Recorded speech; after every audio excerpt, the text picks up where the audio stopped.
Bonjour, je suis Maria-Amélie Lopez, épouse Sakho. Je suis la capitaine d'équipe de l'équipe qui a remporté le premier sacre continental en 1974. Et donc voilà, aujourd'hui on se retrouve ici à Abidjan. C'est un pays que j'adore, j'y ai vécu 23 ans, mais bon après je suis rentrée.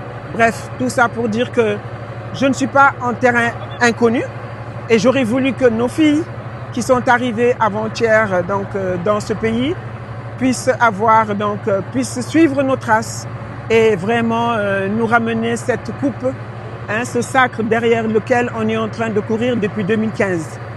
Donc là, on les a trouvées avant-hier, lundi, très émoussées, un peu qu'elles n'ont pas réagi comme on s'y attendait, parce que les Lions doivent avoir de la hargne, l'équipe doit avoir une âme et un leader. L'équipe doit se comporter autrement, c'est-à-dire se battre sur toutes les balles, minute par minute, jusqu'au coup de sifflet final.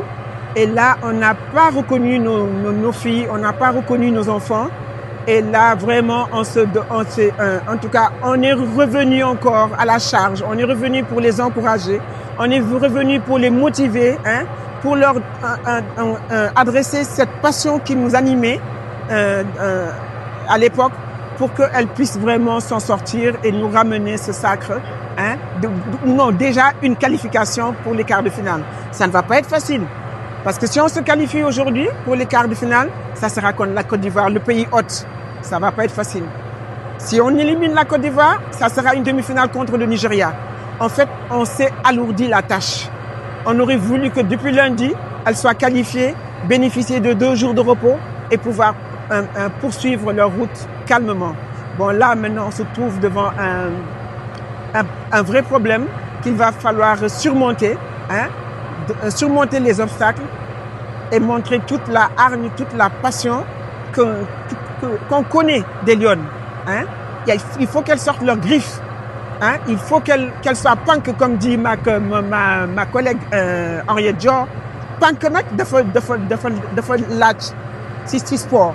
Parce que loolu mooy tax ñi ci ragal la témérité, c'est très important. Et nous, c'est ça qui nous animait.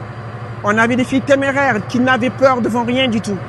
Et c'est vraiment, on aurait voulu pouvoir leur passer ce témoin. Bon, on croise les doigts, on espère et on va prier Dieu qu'on puisse continuer notre parcours.